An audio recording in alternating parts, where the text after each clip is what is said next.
Nigel! Nigel! Good boy. It's under here. Good boy. Hello, welcome to Gardener's World. Now, traditionally, August is rather a flat time in the garden. People go away on holiday and they feel they're not missing a lot. But I love August, not least because here in the Jewel Garden, the colours really stoke up and you get those intense reds and oranges and purples all working together. And they can take the light and the heat of these days. And as well as enjoying what the garden has to offer, I shall also be working in the pond, sorting it out, trying to get it as healthy as possible for the rest of summer and hopefully cooling off a bit. Carol is at Glebe Cottage with advice on how to deal with some of the pests that have been a particular problem this summer. I've got this wonderful collection of plants together that will withstand attack from slugs and snails and their rasping radulas. Jo visits a garden in North Wales where you might expect there to be heavy rainfall. But in this particular case, they discovered that they had much more water than they bargained for, but have made a virtue of it. Is this being fed from? This has been fed from the springs at the top there, where you can actually see now. Oh, right, There we okay. are. That's just a natural spring. You sure that's not solar powered? No, not solar power, is it? It's gorgeous. And now is the time that I should be cutting the meadow grass on the cricket pitch. And on top of that, I'll be taking new plants from old from my strawberries.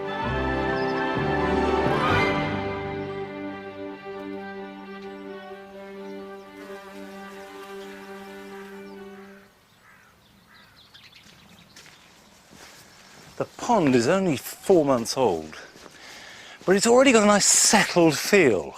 And things are starting to happen. The purple loosestrife is looking great. The ligularias are doing better than ever. They absolutely love it. And you can see in the pond itself, you have the water forget-me-nots, the mimulus. So all in all, I would say I am 99% satisfied with the pond and everything we've done here. The 1% that isn't quite working out is the algal growth on the surface. And that's because water has lots of nutrients.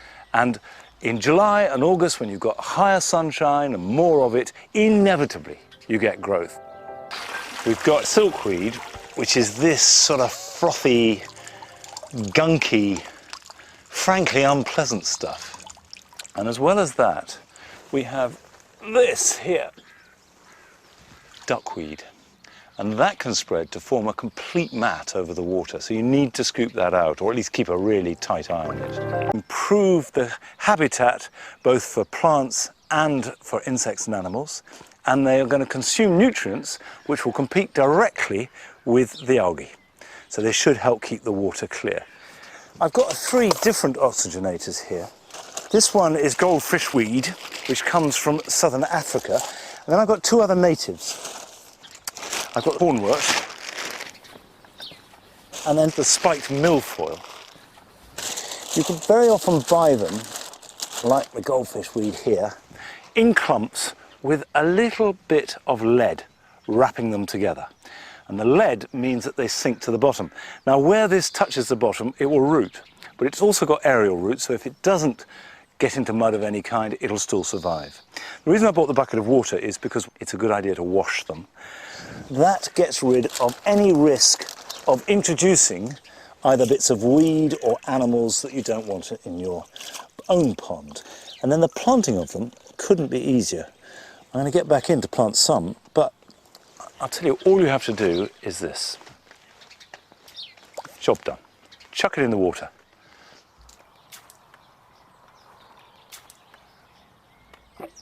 As I've got my waders on, I'm just going to get in to spread them around. I like the hornwort because it's a native. I'm thinking of 1 plant or group per 2 feet. You don't have to be too accurate about this, but just spread them about. Now you can buy these from either a specialist aquatic centre or a large garden centre should have its own aquatic department. And whoa, I nearly went then.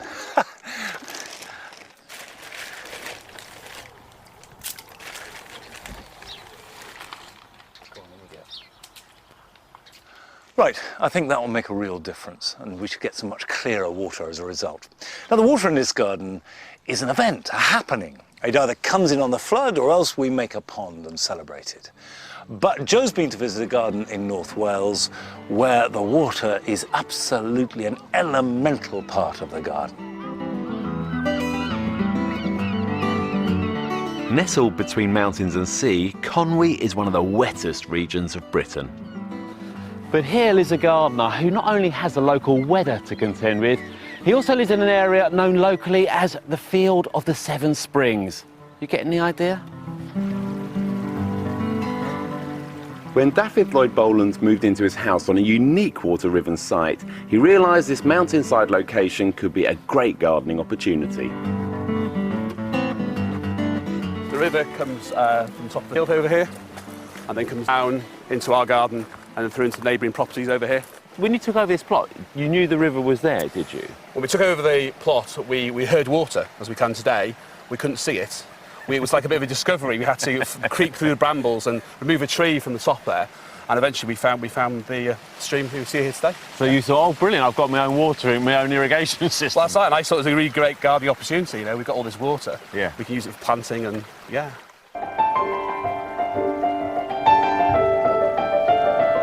We've got about 20 springs in the garden, which just appear as we've been gardening and developing the garden. They just appear, and we've had to divert them and put them into place in the garden where it's a bit drier. You're controlling the springs, so you're yeah. moving them around. They go what, away from the lawn areas and Away from lawn areas, all the dry areas you want to keep dry. Yeah. How do you divert a spring? Just dig a big hole, line it with some Vitex, put some stones in, and then put a flexible tube in. You're actually creating an underground irrigation system all the way through here. Underneath, yeah. And Okay. using some planting as well. We've been putting some a lot of willow trees and things like that to try and suck the water up as well. Yeah.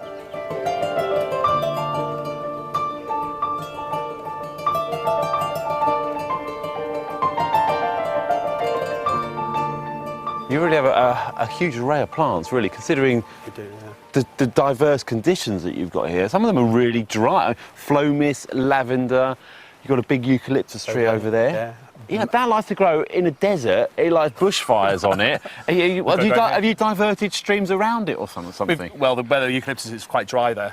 But I mean, we do well here because the lavender is at the top of the bank, so they like the arid conditions up there. Yeah, And things that and slow down. phormiums as well. I know. It's fantastic, isn't it? So where does it get really wet then? Well, you can see here, we've got a slight problem here. You can sort of see the water coming through here. I can hear it. Yeah, you can hear it in the floor here. This is one of our new springs now. This is for 2012. This is 2012 spring, yeah. You can see the water's coming through here. We'll probably leave it for a month or so, see if it sorts itself out. If not, we'll have to dig a trench across here. Yeah. Try and work out where the water sort of stops, and then drain down Divert into it this bed here. down towards these phormiums. To all these phormiums, yeah. And then where? It just goes down the hill. And then we've got another drain at the bottom of this bed, which will then take it around the side. It's a lot of work. Does it not wind you up after a while? Do you not think?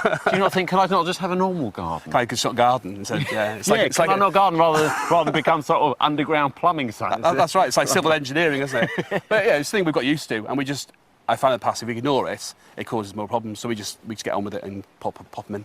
Just pop them in, get on with it, move on. That's right, yeah. Even though the springs are a continuing challenge, some of the planting is phenomenal. Only a keen gardener who knows this site intimately could pull this off. What about this? Is this been fed from? This has been fed from the springs at the top there. You can actually see now. Oh right, There we okay. are. That's just a natural spring. That's a natural spring. Again? Yeah. So that's just started working this morning, actually. You sure that's not solar powered? No, not solar. No, there's no. It's gorgeous. Yeah. Don't tell me that's a natural spring. No, that's a pump, yeah. Got me there, Joe, yeah. Yeah. And here we've got much wetter planting. I mean, ligularias and the ragged robin. Have you planted that in there? Planted there last year. Loves it there. That is It's doing well. really nicely. yeah. Oh, it's a great array of plants. But, It's a lovely pond though. It fills up and goes out the far corner down the garden. And it just carries on over there Down. and down and away. And it's become somebody else's problem. That's right. Yeah.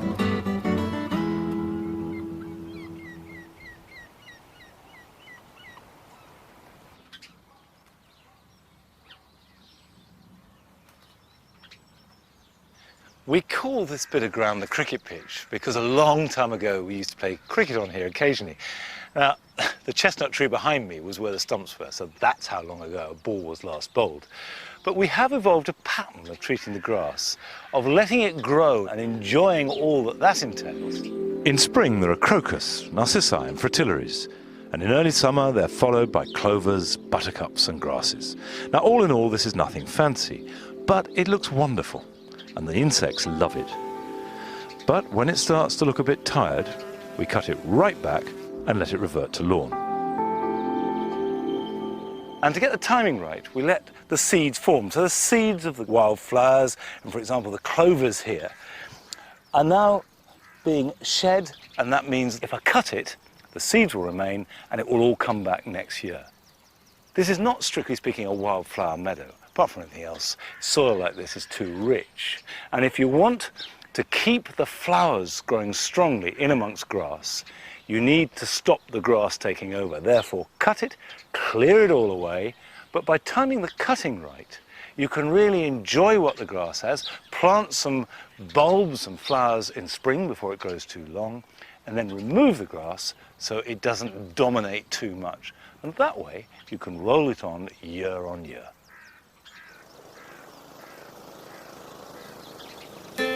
All of us, whatever our soil is like, have been plagued by slugs and snails this year. I've never known a year like it. And there are lots and lots of different opinions and methods of getting rid of them, but none of them seem to work completely. However, Carol has been looking at plants that do resist slug and snail attack more than others.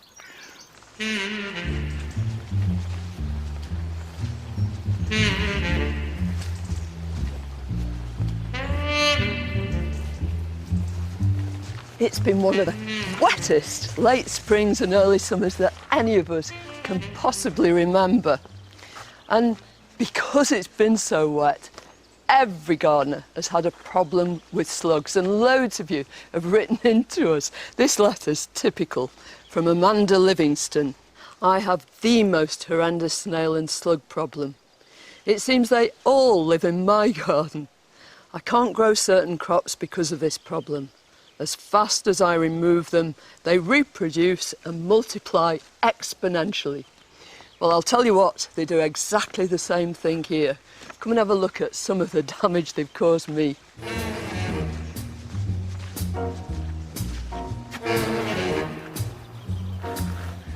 I suppose this plant, hosta, is the classic plant that people mention when they're talking about slug damage.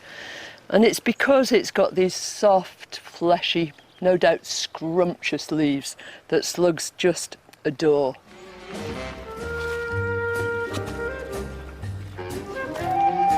This beautiful Japanese woodlander, Kiringashima palmatum, has the same big, entire, soft leaves as the hosta. It had. Now they've been reduced to this sort of lace curtain effect.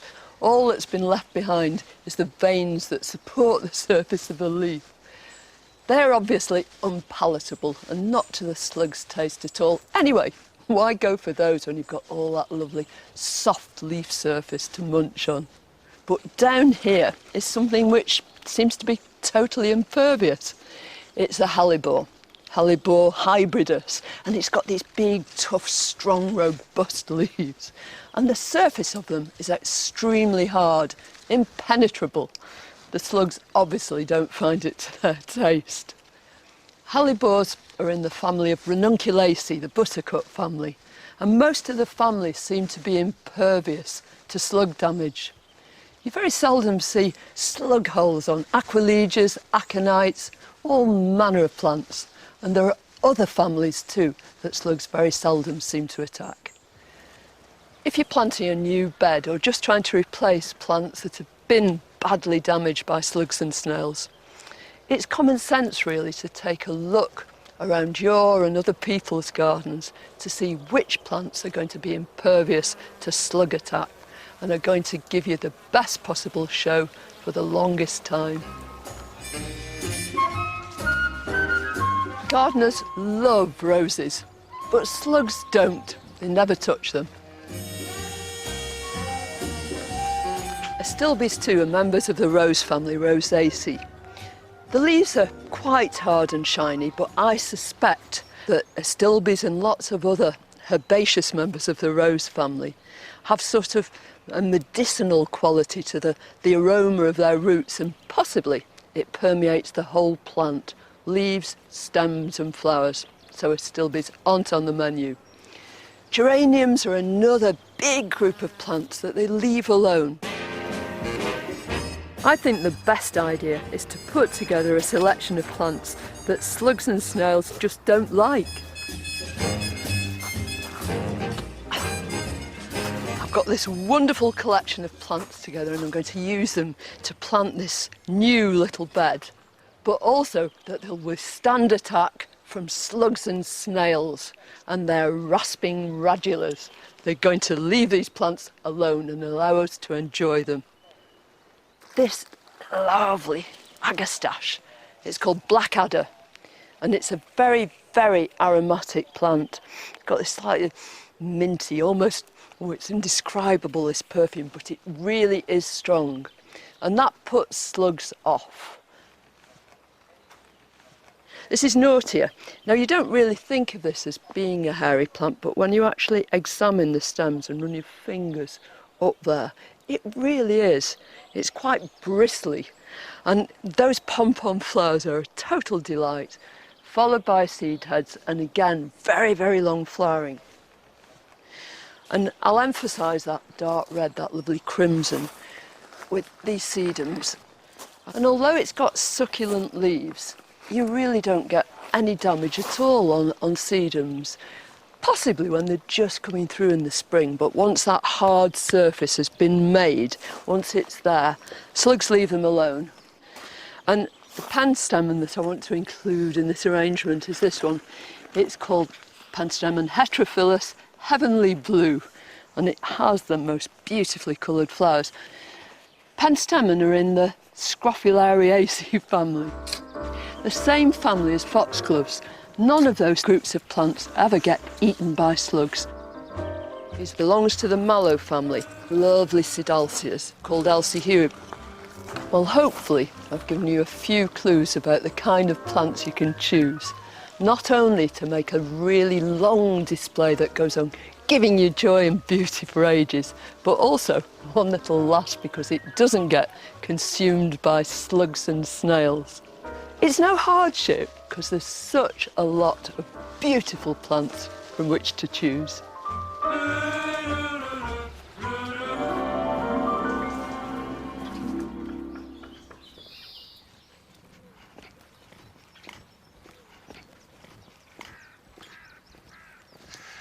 I think it's fair to say that our strawberry harvest this year has been mixed. The plants are really healthy. They're growing well.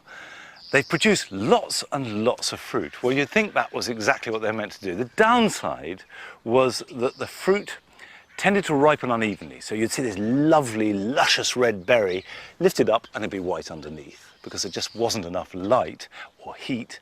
And also, they rotted rather a lot. And even at their very best, the taste was a little insipid and watery. Well, that's entirely down to the weather. Nothing you can do about that. But these have done their stuff, so I need to plan for next year and thereafter. Because the key to growing strawberries is not to keep growing them on the same plot year after year. They reach their peak after 3 years, and thereafter they accumulate viruses. So you should ditch your plants after 3 years, which means replacing them. And the easiest way to do that is by taking runners. Now, you can see that a really healthy plant like that, which is 1 year old, is now pushing out runners. And this is here's one, look at that. So if you see, you've got this long stem coming through, twining there, and you've got a new plantlet developing about 2 or 3 feet from the plant, and then another one there, and potentially another. So you could get 3 or 4 new plants, but it's dead easy to do. You can either just pin that down onto the ground. That will work well. Nothing wrong with that at all. But then I'd have to dig it up to move it. So what I prefer to do is prepare a gritty compost. And gritty because the roots will have an easier run, and they're not going to stay in this for very long.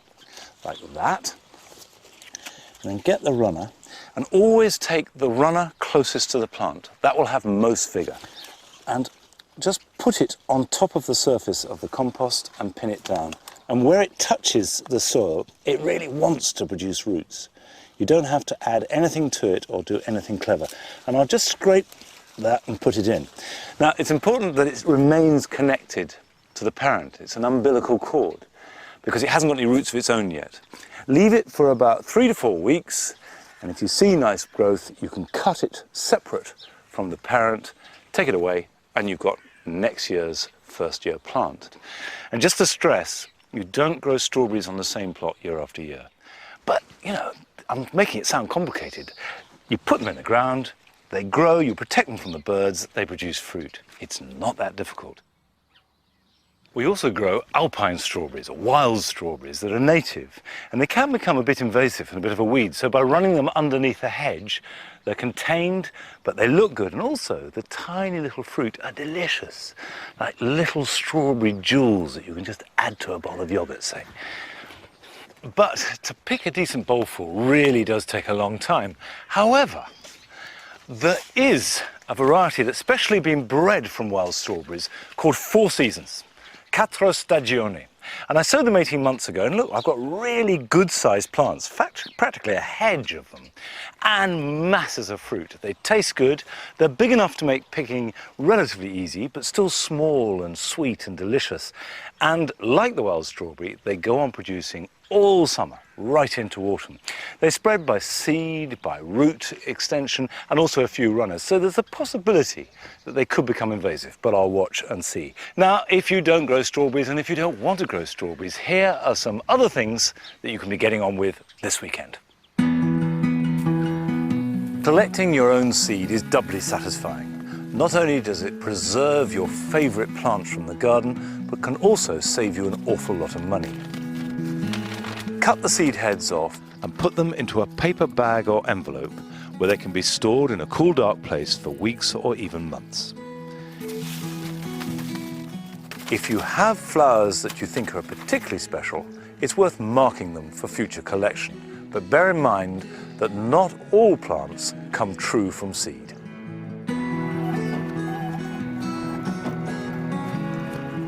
People can get obsessed with compost, and I should know.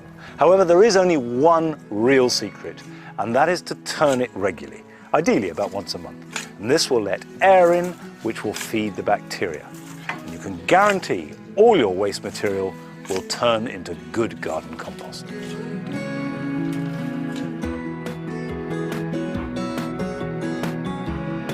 As the summer fruiting raspberries come to the end of their season, the autumn fruiting ones start to produce fruit. And it's important to support the canes, which are growing very vigorously, so you can reach the fruit and pick them easily. This doesn't have to be anything elaborate, just as long as it lasts into autumn, and then it can all be dismantled and the canes cut down.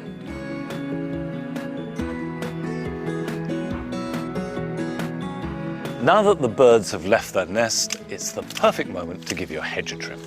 Doesn't matter what kind of hedge it is, it's important to give it a slight batter, which is to say the bottom should always be wider than the top. Otherwise, the top growth will shade out the bottom and you get gaps in the base of the hedge.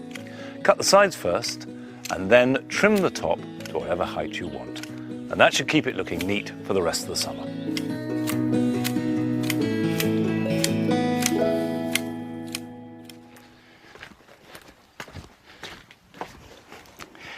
Another thing to do regularly at this time of year if you have a pond is to top it up, because it's surprising how much you lose through evaporation. And of course, adding water moves it on, stops it being stagnant and adds oxygen. So generally a really important good thing to do. And we have this enormous rainwater tank, which for years we didn't really know what to do with. But it's proved ideal for filling the pond initially and for keeping it topped up. And it does mean that if we get a very wet period, at least we know we've got water to do it, even if we're followed by a drought. So I want to connect this up to the pond.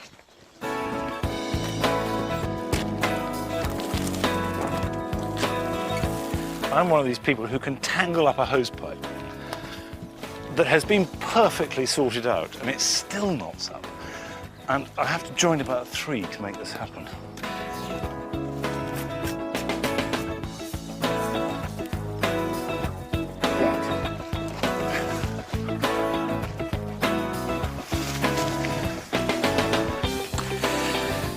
No, I've lost the end. Where is it? Oh, no. Somewhere in there is an end, or should be.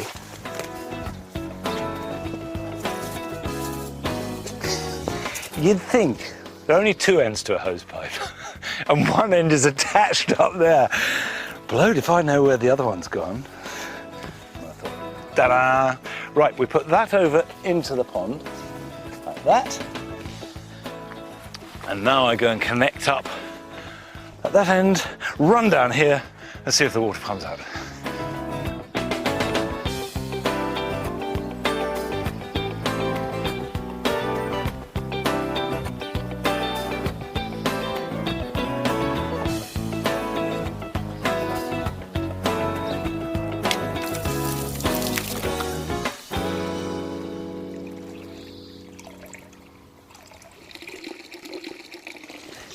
Not much of a flow, but there's hardly any fall, and it's enough. I can leave that on all night until it fills up and overflows gently, and all the hostas and the boggy plants will love that. And the pond will be refreshed. That's the key thing. We get new water in and oxygen, and that will help keep the weed at bay. Talking of which, now that it's settled after splashing around in it, it's clear, isn't it? That's not bad. And that's all we've got time for. But I'll be back here next Friday, so I'll see you then. Bye-bye.